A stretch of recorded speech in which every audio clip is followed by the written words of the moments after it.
नमस्कार. Black and व्हाईटमध्ये आपलं स्वागत. मुळात महाराष्ट्राच्या राजकारणात सध्या एक परवलीचा शब्द आहे. आता परवलीचा शब्द म्हटल्यावर तुम्ही म्हणाल कोणता, तर तो हिंदुत्ववाद अशा स्वरूपाचा आहे.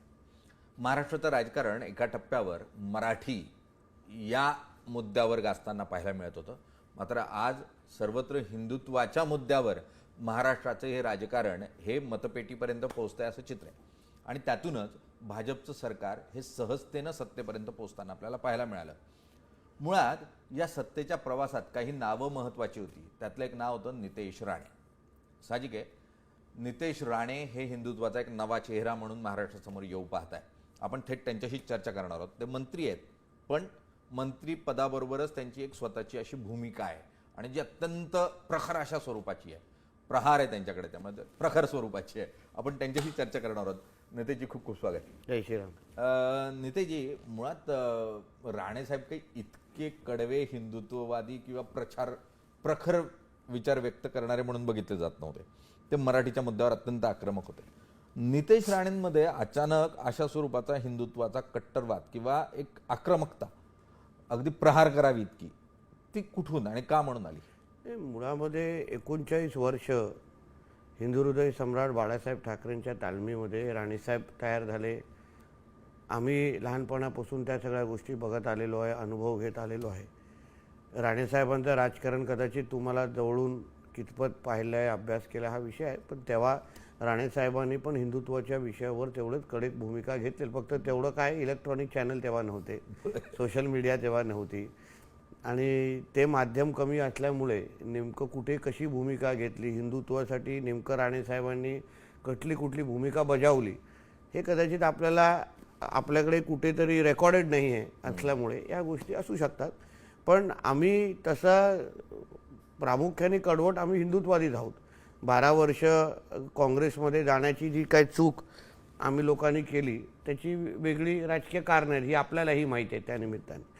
पण आज भारतीय जनता पक्षामध्ये एका राष्ट्रवाद आणि प्रखर हिंदुत्व मांडणाऱ्या पक्षामध्ये आल्यानंतर आज आमच्यामधली जे ओरिजिनल जे भावना आहे किंवा आमचं रक्त भगवं हे आम्ही अधिकारवाणीने जसं सांगतो, ते प्रखरतेने मांडण्याचं काम, त्याच्यासाठी काम करण्याचं संधी, समाजासाठी काम करण्याची संधी, हिंदू समाजासाठी, ती माझ्याकडे जवळून आले असल्यामुळे मी माझ्या नॅचरल रोलमध्ये आलेलो आहे. काही दिखावा दाखवायची गरज नाही. जे आहोत तसे आहोत. हिंदुत्वविषयी जे बाळासाहेबांचं जहाल हिंदुत्वचा अनुभव आम्ही लोकांनी बघितलेला आहे, ऐकलेला आहे, त्याचा आता त्याच मार्गावर भारतीय जनता पक्षासारखा एक राष्ट्रीय पक्ष जो हिंदुत्वाला मानणारा आहे, राष्ट्रत्वाला मानणारा आहे, त्याच्यासाठी त्या निमित्ताने काम करण्याची संधी आली. तुम्हाला भाजप बेसिकली पूर्ण या प्रवासामध्ये गेल्या 1.5-2.5 वर्षाच्या प्रवासामध्ये तुम्हाला वापरून घेतं आणि मग दरवेळेला मग संजय राऊतांच्या विरोधात कोणाला, तर मग नितेश राणेंना सांगायचं बोलायला, किंवा नितेश राणे म्हणजे शिवसेनेच्या विरोधात कोण बोलणार, मग नितेश राणे बोलणार. भाजपवाले कोणी नाही बोलणार, फक्त नितेश राणेच बोलणार. हां, आणि त्यांच्या माध्यमातून टीका करून घ्यायची, अशी एक तुमच्याकडे पाहण्याची दृष्टिकोन जो तयार झाला. प्रामुख्याने तुमचा वापरून घेतं हा शब्दावर माझा आक्षेप आहे. याचं कारण असं आहे की जेव्हा मी भारतीय जनता पक्षाचा एक सदस्य आणि कार्यकर्ता म्हणून जेव्हा मी काम करतो, तेव्हा आमच्यासारख्या असंख्य कार्यकर्त्यांवर आमचा पक्ष विविध जबाबदाऱ्या टाकतो. काहींना निवडणुकीच्या जबाबदाऱ्या असतात, काहींना संघटनाच्या जबाबदाऱ्या असतात, काहींना अशा पद्धतीची विविध मोहिमेवर पाठवलं जातं. तर ही एक माझ्या पक्षाने मला दिलेली जबाबदारी आहे. त्याला वापरून घेणं हा विषय नाही. एकदा जेव्हा आपण भारतीय जनता पक्षामध्ये आम्ही आलो, तर भारतीय जनता पक्षाचे प्रत्येक कार्यक्रम, प्रत्येक विचार, प्रत्येक जबाबदारी 100% पार पाडणं हे आमची जबाबदारी आहे. आणि म्हणून त्या रोलमध्ये तुम्हाला आम्ही दिसलेलो आहे. आम्हाला कधी हे बोललं नाही की तुला, आणि त्याच्याही उलटं नुसतं वापरलं असा विषय नाही. तो काय होतो, भारतीय जनता पक्षामध्ये आल्यापासून सन्मान्य राणेसाहेब असो, आम्हाला आमचे कुटुंब, आमचे कार्यकर्ते, प्रत्येकाला मानच मिळत आलेला आहे. कुठेही कमी पडलेलं नाही. जो अनुभव आम्हाला उद्धव ठाकरेंच्या काळात शिवसेनेत वेगळा आला, बाळासाहेबांचा तो विषयच वेगळा आहे, ते आमच्यासाठी दैवत आहे. पण उद्धव ठाकरेंसाठी च्या निमित्ताने वेगळा अनुभव आला. काँग्रेसमध्ये गेल्यावर शब्द न पाळण्याची जी संस्कृती आहे ती काँग्रेसमध्ये आम्हाला जास्त अनुभवायला मिळाली. आणि आता भारतीय जनता पक्षामध्ये आल्यानंतर पहिल्या दिवसापासून निलेशजी आत्तापर्यंत जी जबाबदारी आम्हाला दिलेली आहे, जे शब्द आम्हाला दिलेले आहेत, ते ह्या भारतीय जनता पक्षाच्या नेतृत्वाने आदरणीय देवेंद्र फडणवीसजींनी प्रत्येक शब्द पाळलेला आहे. आणि म्हणून पण आम्ही पण विचार केला का बा जे पक्ष, जे नेतृत्व आमच्याबरोबर प्रामाणिकतेने आम्हाला ताकद देत आहे, काम करण्याची संधी देते, मग त्यांच्याबरोबर आम्ही निस्वार्थी का राहू नये. अगदी बरोबर आहे. पण मग या परिस्थितीमध्ये तुम्ही पुढच्या आदल्या प्रश्नाला बोलताना पण म्हटलं आम्ही चूक केली, काँग्रेसमध्ये गेलो, 12 वर्ष काँग्रेसबरोबर राहिलो, ही सर्वात मोठी चूक होती. तर म्हणजे राणेसाहेब तुमच्या कुटुंबामध्ये अशी चर्चा होते की तो निर्णय आपला का चुकला म्हणून? ह्याच्यापेक्षा फसवलं गेलं, चुकण्यापेक्षा फसवलं गेलं. आम्हा लोकांना राणेसाहेब एक माजी मुख्यमंत्री म्हणून काही गोष्टीची चर्चा करून जेव्हा त्यांनी काँग्रेसमध्ये गेलेले, खरं म्हटलं तर आमच्यासाठी शिवसेना सोडणं हाच मोठा विषय होता. आदरणीय बाळासाहेबांचे विचार आणि त्यांचा पक्षाकडून लांब जाणं हा राणे कुटुंबाबरोबर झालेला फार मोठी घटना आहे. पण तरी राणेसाहेबांनी काँग्रेसमध्ये जाण्याचा निर्णय घेतला आणि मग काँग्रेसच्या प्रमुखांनी, पक्षश्रेष्ठींनी, सोकॉल्ड हायकमांडनी जे काही शब्द दिलेले ते 12 वर्ष पाळले नाही. शेवटी तुम्ही एखाद्या माजी मुख्यमंत्रीला घेता, प्रवेश देता, त्यांना काही शब्द देता, अपेक्षित आहे की तुम्ही ते शब्द पाळावेत. कारण का तुम्ही एक एवढा जुना पक्ष तुम्हाला स्वतःला म्हणता, एवढे मोठे गुणगान काँग्रेसचे म्हणता, पण तुम्ही दिलेला शब्द अगर पाळत नसाल ना, आणि आम्ही काय काँग्रेससाठी ॲसेटच होतो, जे काय प्रत्येक दिलेला कार्यक्रम आम्ही पूर्ण केला, सगळ्या ताकदीने आम्ही आमच्या निवडणुका लढवला. मला आठवतं निलेशजी, एक अशी परिस्थिती होती की सिंधुदुर्ग जिल्हा परिषद सोडून त्या काळात काँग्रेसची एक पण जिल्हा परिषद आली नाही 14 ते 19 काळामध्ये.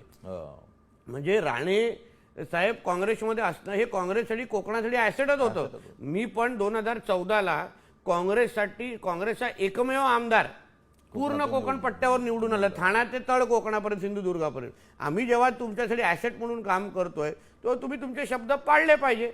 पण तसा अनुभव आमच्यासाठी भारतीय जनता पक्षामध्ये आला नाही. अगदी. पण मधल्या काळामध्ये, कारण ज्या स्वरूपाचं बाळासाहेबांना दैवत म्हणून राणे कुटुंब मानतं, त्या बाळासाहेबांची शिवसेना फुटली आणि तिच्यात 2 शकलं झाली.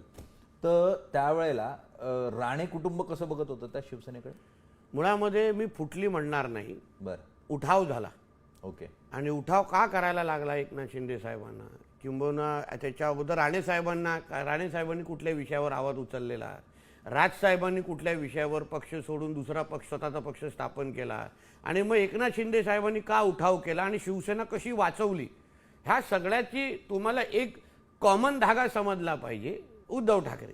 प्रत्येकाच्या एकाने उद्धव ठाकरेवर टीका केलं चालतं, दुसऱ्याने केली चालतं, पण प्रत्येक जण शिवसेना सोडण्याचं कारण उद्धव ठाकरे आणि आदित्य ठाकरेचंच अगर नाव देत असेल, म्हणजे हे सगळे बरोबर होते, एक माणूस चुकत होता की नाही.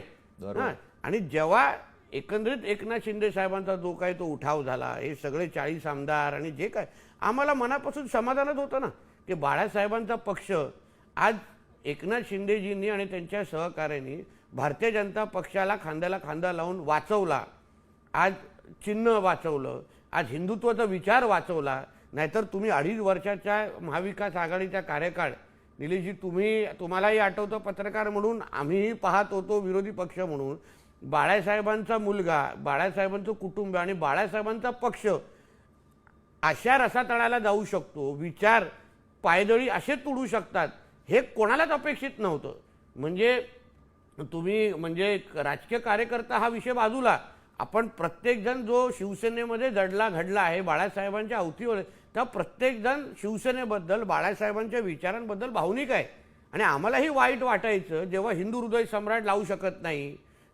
आज पण बाकी सगळ्या स्मारकाबद्दल उद्धव ठाकरे बोलतात, मोठ्या ट्रस्ट, बाळासाहेबांच्या ट्रस्टबद्दल बोलतो, पण बाळासाहेबांचा मुलगा ना मुख्यमंत्रीच्या कालावधीमध्ये बाळासाहेबांचं स्मारक बांधू शकला नाही, एवढा मोठ्या माणसाचा. म्हणून जी काय रसातळाला बाळासाहेबांची शिवसेना घेऊन जाण्याचं काम उद्धव ठाकरेंनी केलं, हिंदुत्वाला पायदळी तुळण्याचं काम केलं, ते जेव्हा एकनाथ शिंदेजींनी वाचवलं आणि उठाव केला, निश्चितपणे समाधान वाटलं. म्हणतात आमचं हिंदुत्व त्या गोमूत्रधारी हिंदुत्व नाहीये, काय जानवदारी नाहीये. आणि इस्लामीकरण मी स्वीकारलं हे स्पष्ट बोलू शकतात ना ते. कशाला इकडे तिकडे म्हणजे बावळटासारखं दुसरी कारणं देत बसायची. सांगा की बाबा राहुल गांधी समोर मला हिंदू हृदय सम्राट बोलण्याचा माझीमध्ये हिंमत नाही आहे. अहो बाळासाहेब जिवंत असते आणि कोणी उद्धव ठाकरेंच्या गळ्यात काँग्रेसचा अगर मफलर घातला असता, पट्टा घातला असता, बाळासाहेबांनी ह्यांना मातोश्रीमध्ये घेतलं असतं तरी का? आमचा मुद्दा हिंदुत्व विषयावर आहे. आमचा मुद्दा बाळासाहेबांच्या विचारावर आहे. कोण कोणाच्या वैयक्तिक इथे कोण राजकारण करत नाही आहे. पण तुम्ही बाळासाहेबांचे विचार, बाळासाहेबांचा पक्ष अगर पुरं पुरं काँग्रेसच्या दावणीला बांधत असाल आणि ते पण मुख्यमंत्री पदासाठी, आणि मग तिथे बसल्यानंतर ना तुम्ही बाळासाहेबांचंच नाव पुसण्याचं काम करत असाल हे कोणाच आवडणार नाही. पण या निमित्तानं बाळासाहेबांच्या कुटुंबाच्या हातची शिवसेना काढून घेतली गेली, हां, आणि अनेकांनी गद्दारी केली असा जो त्यांचा आरोप आहे, त्याकडे तुम्ही कसं बघता? खूप बाळासाहेबांचं कुटुंब म्हणजे अन्यवेळी उद्धवजी माझे वडील, माझा बाप चोरला, माझा बाप चोरला म्हणतात. मग बाळासाहेबांचे स्मारक हे सरकारच्या माध्यमातून कसं बांधून घेत आहेत? मग तिथे तेव्हा माझ्या वडिलांचं स्मारक हे माझे वडील आहेत आणि मी स्मारक बांधणार, हां, मला सरकारचा 1 रुपया नको असं काय सांगत नाहीत उद्धव ठाकरे? तेव्हा कशाला तुम्हाला सरकारी पैसे आणि सरकारी कमिट्या लागतात तुम्हाला? मुळामध्ये तुम्ही आमचं सोडा, बाळासाहेबांच्या अन्य कुटुंबाला विचारा. उद्धव ठाकरे आणि त्यांच्या कुटुंबाने कधी बाळासाहेबांना वडील तरी म्हणून मानलं होतं का? कधी त्यांची तशी सेवा तरी केली असती का? काही अंतर्गत गोष्टी आम्हाला सांगण्याची काही गरज नाही, कारण का आम्हाला त्या दिशेत जायचं नाही आहे.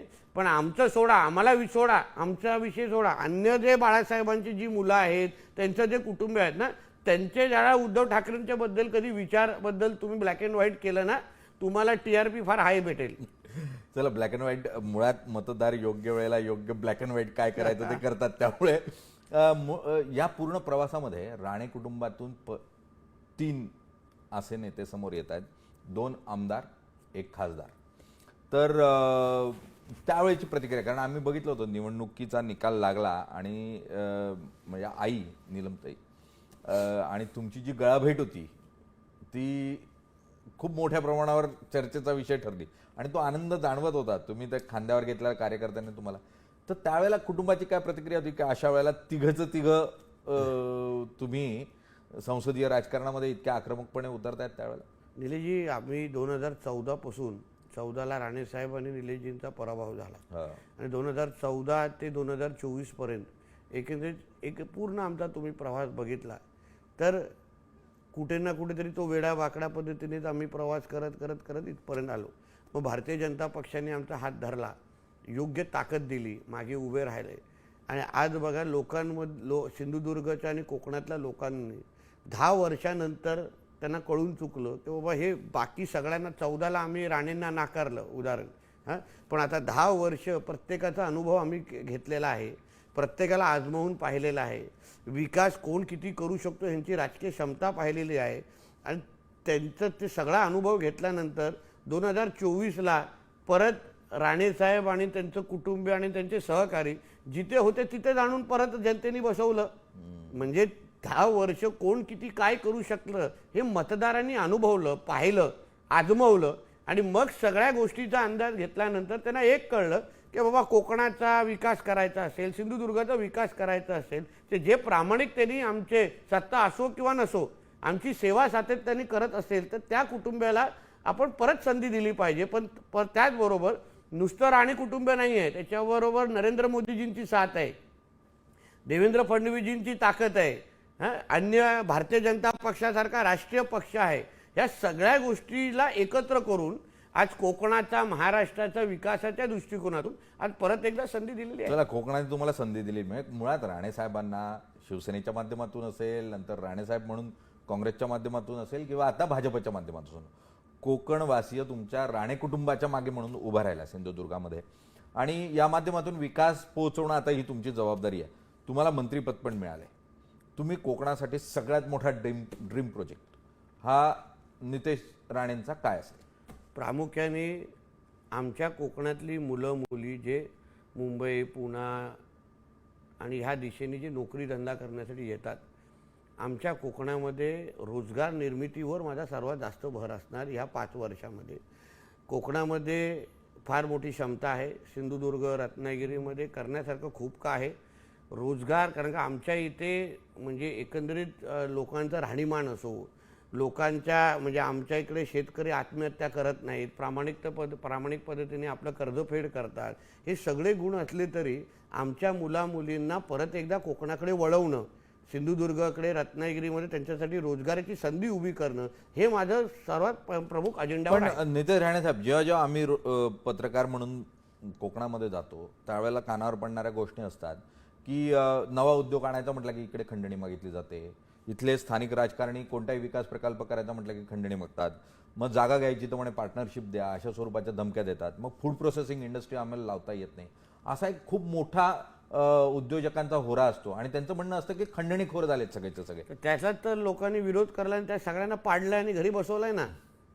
आज जे जे अनुभव हे 10 वर्षामध्ये खंडणीखोरांचं, ब्लॅकमेलरचं, हे सगळ्या गोष्टीचे अनुभव लोकांनी घेतले, ज्यांनी कोकणाचा विकास थांबवला, विरोध केला. आज सीवर्डसारख्या प्रकल्पाला विरोध केला, काही लोकांनी एअरपोर्टला विरोध केला, काही लोकांनी ग्रीन रिफायनरीला विरोध, ते सगळे आज घरी बसलेले आहेत.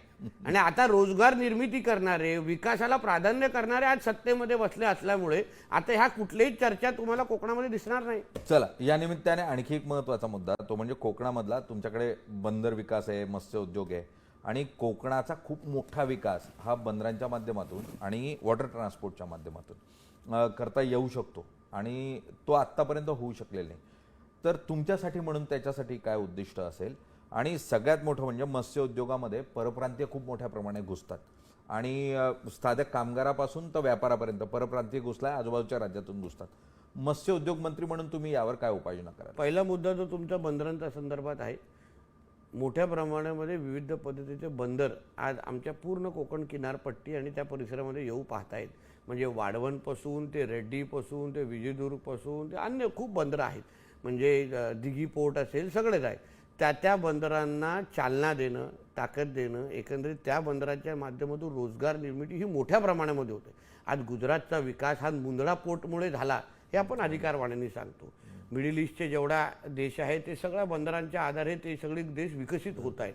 तसंच जिथे जिथे हे सगळ्या पोर्टमध्ये जे काही अडचणी आहेत, तांत्रिक अडचणी आहेत, ज्याच्यामुळे ह्याला चालना आतापर्यंत मिळू शकली नाही, ते एका टप्प्यावर येऊन थांबलेले आहेत. वाढवणचा तर फार गतिमानाने विकास चाललेला आहे. आमचे CM साहेब स्वतः त्याच्यामध्ये लक्ष घालून आहेत. पण अन्य हे जे पोर्ट आहेत, बंदर आहेत, त्या सगळ्यांना चालना देण्याचं काम माझ्या माध्यमातून होतं. त्याचा तो फरक तुम्हाला येणाऱ्या काळामध्ये दिसेल.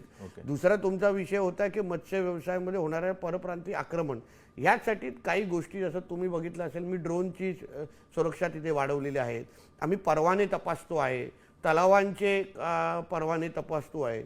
स्थानिक किती लोकांकडे आहेत, त्या परवाने ज्यांना दिले गेलेले आहेत ते आपल्या स्थानिक आहेत का, किंवा परप्रांत नाव स्थानिकांचं असतं, कधी कधी परप्रांती त्या ट्रॉलरवर उभे असतात. या सगळ्या गोष्टीचा अभ्यास आम्ही फार बारकाईने करतोय.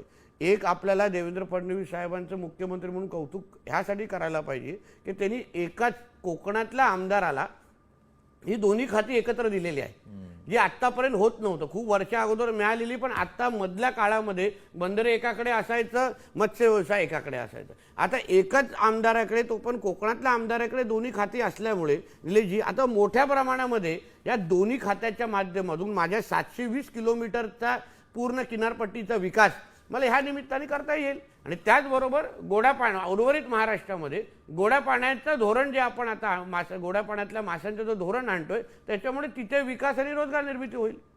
चला, राणे साहेबांच्या माध्यमातून कोकणाच्या विकासाला चालना मिळाली असं सातत्यानं बोललं जातं.